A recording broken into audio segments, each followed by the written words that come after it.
Hello dear students, welcome back to my channel physics SPC. Moving charges and magnetism का एक question.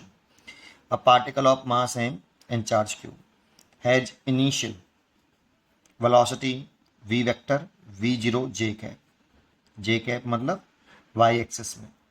If an electric field e vector equal to e naught I cap है along x axis, and magnetic field b vector b naught I cap ये भी along x axis है, act on the particle, it speed will double. Speed मतलब magnitude of velocity कह दो या speed कह दो, डबल आफ्टर अ टाइम। ठीक, चलिए तो देखो सबसे पहले एक डायग्राम बनाते हैं। इसमें हमें इलेक्ट्रिक फील्ड और मैग्नेटिक फील्ड जो दे रखा है वो अलोंग एक्स एक्सिस दे रखा है। तो मान लो कि मैंने ये ऐसे, इधर ही इलेक्ट्रिक फील्ड है ई नॉट और इधर ही मैग्नेटिक फील्ड है और ये आपकी एक्स एक्सिस है। और इनिशियली एक पार्टिकल चार्ज क्यू मास है, इनिशियल वेलोसिटी है ये v नॉट, ठीक है, गिवन है, और y एक्सेस में है ये y एक्सेस, ठीक है, ऐसे मूव कर रहा है। अब जरा सोचो कि अगर केवल मैग्नेटिक फील्ड होता, इलेक्ट्रिक फील्ड नहीं होता, केवल मैग्नेटिक फील्ड होता, तो ये जो वेलोसिटी जो चार्ज पार्टिकल है वो कैसे पाथ पर मूव करता। तो ओनली मैग्नेटिक फील्ड की वजह से चार्ज पार्टिकल का पाथ, क्योंकि यहाँ पे मैग्नेटिक फील्ड और वेलोसिटी परपेंडिकुलर है, इसलिए पार्टिकल का जो पाथ होगा अगर ओनली मैग्नेटिक फील्ड की वजह से देखें, ओनली मैग्नेटिक फील्ड की वजह से, तो सर्कुलर होता। केवल सर्कुलर मैग्नेटिक फील्ड की वजह से जो पार्टिकल का पाथ होता ओनली वो सर्कुलर होता।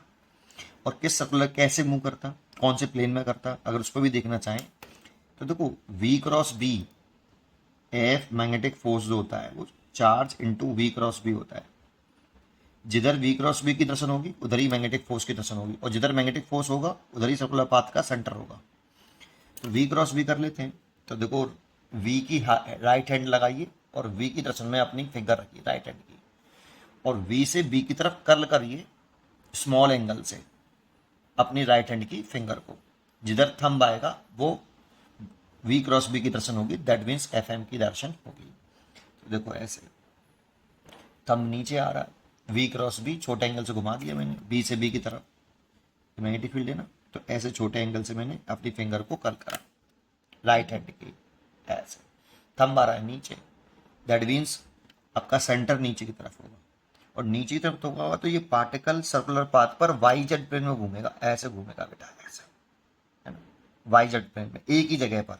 अगर ओनली मैग्नेटिक फील्ड है तो वो एक ही जगह पर ऐसे घूमता रहेगा, ऐसे वाई जेड प्लेन में, है ना, समझ में आया होगा। ये पार्टिकल है और ये ऐसे जाएगा और नीचे तरफ जाके नहीं सर्कुलर पाथ पर ऐसे घूमेगा वाई जेड प्लेन में, है ना।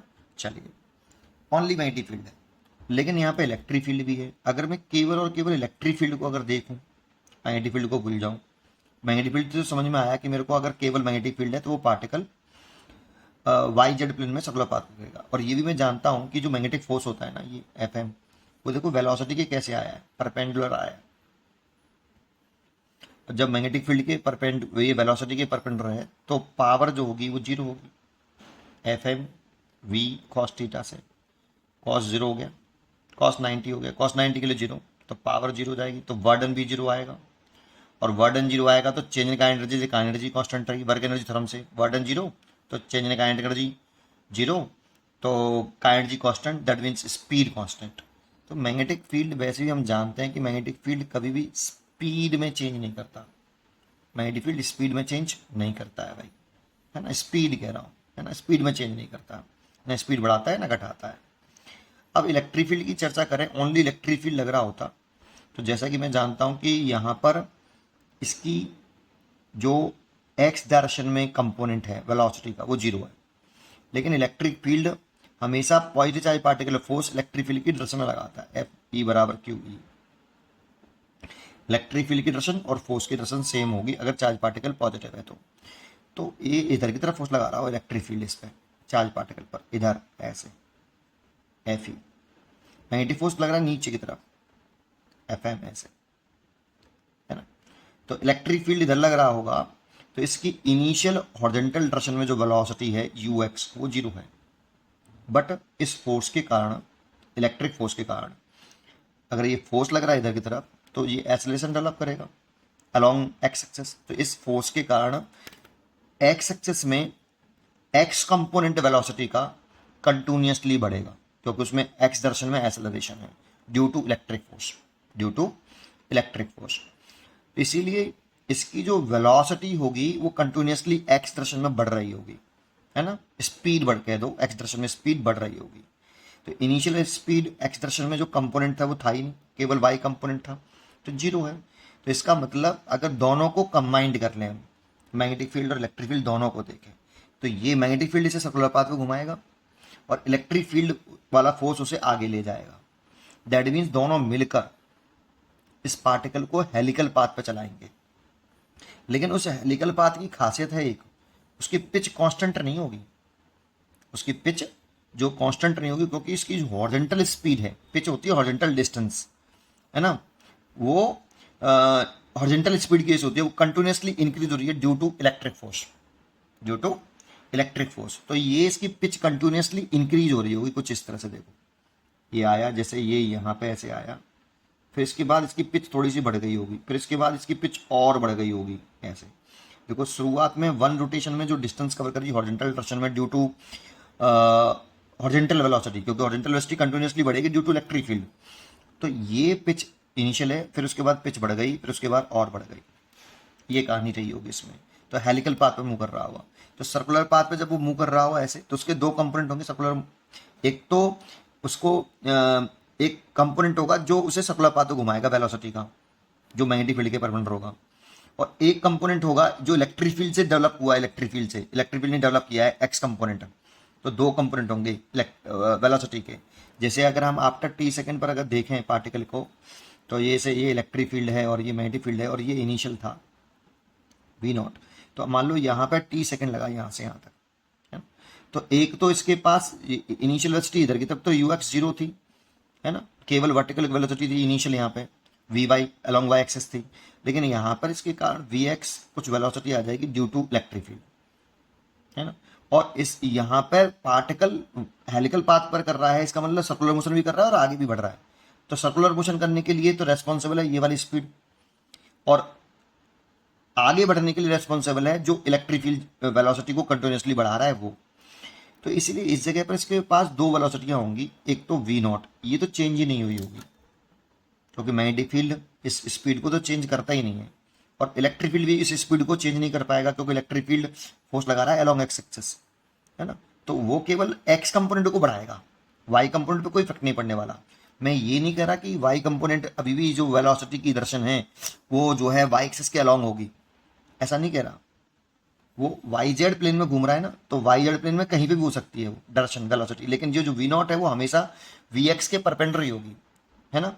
चलिए अब क्वेश्चन में कहा है कि कुछ समय बाद, मान लो इस जगह पर टी सेकंड लगा, यहाँ पे जीरो समय था, कुछ समय बाद इसकी जो स्पीड है या वेलोसिटी का जो मैग्नीट्यूड है वो डबल हो गया है। तो टी सेकंड में मान लो इसका मैग्नीट्यूड डबल हो गया, तो हमें नेट स्पीड की बात कर रहा है ना, वो डबल हुआ है, ये नेट स्पीड मैग्नीट्यूड हो गया वेलोसिटी का 2v0, पहले कितना था v0, तो डबल हो गया तो 2v0। तो ये नेट स्पीड दे रखी है, दैट मीन्स वेलोसिटी जो इस जगह पे दो कंपोनेंट है उसका नेट, है ना। अब v नेट कैसे निकालते हैं भाई, वेक्टर पढ़ा है हमने, तो v net equal to vx vector plus v0 vector. अब इसका दो वेक्टर को जैसे ऐड करते हैं ना, r बराबर a vector plus b vector, वैसे ऐड कर लो, v net equal to magnitude निकाल लो उसका, तो vx का स्क्वायर प्लस v0 का स्क्वायर। अब कुछ नहीं क्वेश्चन में, बस इतना ही इंपॉर्टेंट बात थी, सारी बातें बताई हैं मैंने आपको, ठीक है। तो v नेट जो आपको 2v0 दे रखा है रूट के अंदर, vx आपका निकालना है मेरे को, लेट कर लिया था मैंने vx, ये इलेक्ट्रिक फील्ड ने बढ़ाया था, अब कितना बढ़ाया मालूम नहीं है, प्लस v0 ये, तो बोथ साइड का स्क्वायर कर लो यहाँ पे। अच्छा ये 2vx v0 cos 90 जीरो हो जाएगी, तो इतना बचेगा, है ना। तो 4v0 square is equal to vx का स्क्वायर प्लस v0 का square, that means vx is equal to 3v0 root के अंदर, तो रूट 3v0, ठीक है। ये vx आया आपका, लेकिन ये वेलोसिटी इंक्रीज करिए इलेक्ट्रिक फील्ड ने, तो इन हॉरिजॉन्टल डायरेक्शन की बात कर रहे हैं केवल, है ना, हॉरिजॉन्टल डायरेक्शन। तो ये तो जो इलेक्ट्रिक फोर्स लग रहा हुआ इस चार्ज पार्टिकल पर वो इधर की तरफ लग रहा हुआ, एफ ई बराबर क्यू ई। ये क्यू ई और इसने जो एक्सेलरेशन डेवलप किया हुआ इसमें इस डायरेक्शन में, क्योंकि स्पीड लगातार बढ़ा रहा है, यही बढ़ा रहा है बेटा, और वो भी एक्स डायरेक्शन वाली स्पीड बढ़ा रहा है ना, क्यू ई। तो एक्सेलरेशन डेवलप हुआ कितना, क्यू ई बाई एम इतना, ठीक है। अब इक्वेशन लगा लो, v बराबर u प्लस ए टी, लेकिन x डायरेक्शन में t सेकंड पे वेलोसिटी कितनी है, वी एक्स। इनिशियल वेलोसिटी कितनी है, 0 प्लस एक्सेलरेशन कितना है, इसी डायरेक्शन में एक्सेलरेशन है बेटा, जिधर फोर्स होगा उधर ही एक्सेलरेशन होगा। तो कितना, क्यू ई बाई एम और टाइम लगा t, और मैंने वी एक्स निकाल लिया, √3v0 equal to q e over m into t. हमसे t पूछ रहा है, तो t इज इक्वल टू कितना हो गया, √3mv0 ओवर क्यू ई। इतना टाइम लगेगा भाई। उम्मीद करता हूँ कि आपको ये जरूर समझ में आया होगा। पहले चेक कर लेते हैं कौन सा आंसर है। इसका आंसर है आपका डी मैच कर रहा है, 4th। उम्मीद करता हूँ कि आपको भी मैं जरूर समझा पाया हूँ। पढ़ते रहिए और खुश रहिए। अगर आपको वीडियो अच्छे लगे तो लाइक ज़रूर करना।